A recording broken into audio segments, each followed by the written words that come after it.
Ketika Anda bangun di pagi hari, pikirkanlah apa yang istimewa untuk hidup ini, untuk bernapas, berpikir, menikmati, dan mencintai. Karena itulah cara kita mensyukuri Tuhan, Sang Pemberi kehidupan. Mari mengawali rasa syukur kita dengan merenungkan firman Tuhan. Kita berdoa.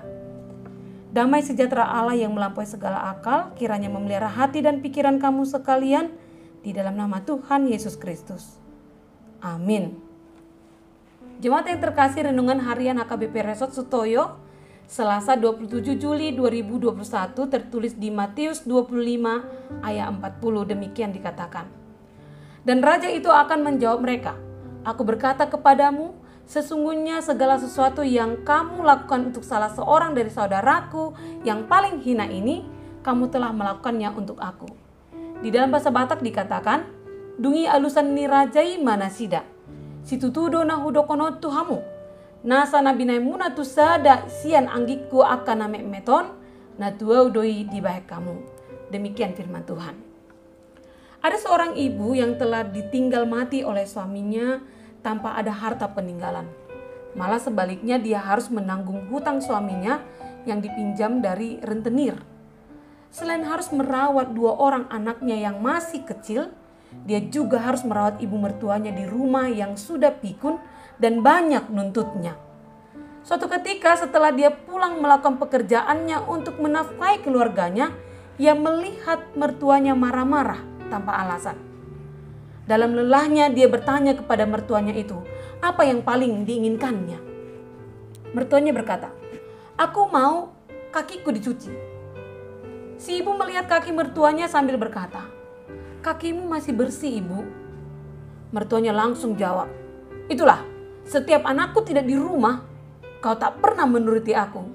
Dia berkata dan membentak seakan-akan anaknya masih hidup. Meskipun kesal, dia akhirnya mencuci kaki mertuanya itu agar menghentikan kemarahannya.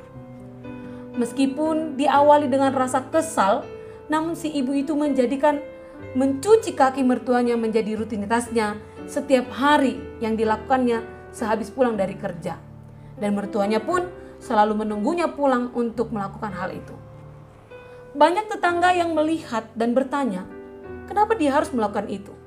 Bahkan ada yang mengusulkan untuk memasukkan ibu mertuanya di panti jompo yang gratis yang disediakan pemerintah bagi orang yang tidak mampu.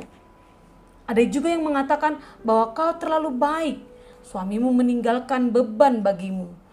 Tambah lagi ibu mertua yang merepotkan, belum lagi memenuhi kebutuhan anak-anakmu. Ibu mertuamu itu sudah gak ada artinya bagimu. Dia kan sudah pikun, dia tidak akan mengerti apa-apa jika kau menghantarkan dia ke panti jompo. Lalu si ibu menjawab, aku ingin melakukan itu untuk meringankan bebanku sebenarnya. Tetapi ketika aku mencuci kaki mertuaku, aku merasa seperti sedang mencuci kaki Tuhan Yesus. Ibu mertuaku adalah Yesus yang sedang menyamar bagiku. Setelah mengatakan itu, seorang pun tak lagi mengusiknya. Dia tidak diberikan usulan lagi oleh teman-temannya dan tetangganya yang berusaha untuk meringankan bebannya. Malah justru mereka berusaha menolong untuk melakukan yang terbaik dalam rangka untuk menolong si ibu. Menolong orang yang sepadan dengan kita itu biasa saja. Sebab mereka juga akan membalaskan kebaikan yang kita lakukan. Apalagi menolong orang kaya itu enak sekali.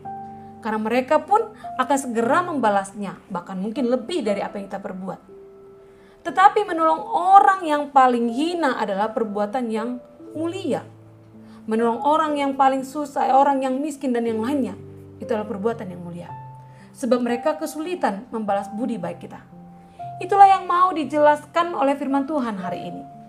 Ungkapan saudaraku yang paling hina umumnya dipakai Matius untuk menunjukkan jemaat Kristen. Sedangkan semua bangsa menunjukkan pada semua non-Kristen. Pertanyaan pokok yang mau dijawab Matius adalah, apa yang akan dilakukan Allah terhadap mereka yang berada di luar jemaat Kristen? Kriteria bagi mereka saat pengadilan terakhir adalah bagaimana mereka memperlakukan pengikut Kristus yang menderita dan membutuhkan bantuan.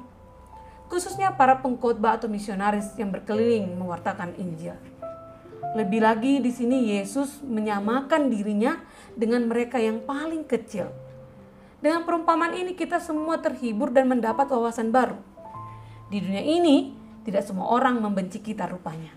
Ada banyak sekali yang baik budi dan yang mengasihi kita. Tuhan pasti tidak akan melupakan mereka yang berbuat baik kepada umatnya. Di lain pihak, para pembenci dan penganiaya jemaat akan mendapatkan penghakiman yang setimpal. Kalau keadilan tidak ditegakkan di dunia ini, masih ada sang hakim agung yang akan mengadili mereka. Kita juga belajar bahwa kasih tidak pernah anonim. Ia selalu punya nama, meskipun tidak tampak. Kasih selalu berarti partisipasi dalam Kristus. Entah disadari atau tidak, entah diakui atau tidak sekalipun. Di mana saja kasih dijalankan, disitulah kasih Kristus terwujud. Tidak peduli bendera dan agama si pelaku. Kasih Kristus dapat terwujud melampaui batas-batas agama, suku, dan bahasa. Apa makna inspirasi dari melakukan segala sesuatu kepada orang yang paling hina? Pertama, segala sesuatu yang kita lakukan untuk sama kita yang paling hina sekalipun, ternyata hal itu kita lakukan bagi Tuhan. Sama seperti kisah tadi yang kita awali. Hal yang sama berlaku sebaliknya. Bahasa hariannya tidak ada satupun kebaikan sekecil apapun yang kita lakukan yang sia-sia. Kedua, inspirasi perbuatan baik itu sederhana saja. Memberi makan, minum, pakaian, atau sapaan, kunjungan, dan keramahan kepada sesama. Itulah inspirasi perbuatan baik kita. Dan yang ketiga, kalau demikian, semoga kita pun termotivasi untuk melakukan kebaikan kepada sesama. Dan tidak berlaku semena-mena kepada orang lain, terutama yang paling hina. Sebab segala sesuatu yang kita buat bagi mereka, ternyata tertuju bagi Tuhan yang Maha Kuasa. Karena itulah lakukanlah segala kebaikan dengan setulus hati. Dan lakukanlah itu untuk semua orang tanpa pilih bulu. Amin. Mari kita berdoa. Tuhan, hidup kami adalah hanya karena belas kasih-Mu. Kami yang hina karena dosa telah Kau selamatkan dengan darah Kristus.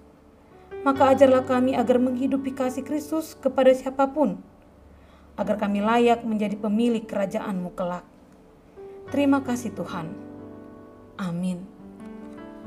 Jemaat Tuhan, selamat mengisi hari ini dengan kebaikan pada semua ciptaan Tuhan. Salam sehat, Tuhan Yesus memberkati. Shalom.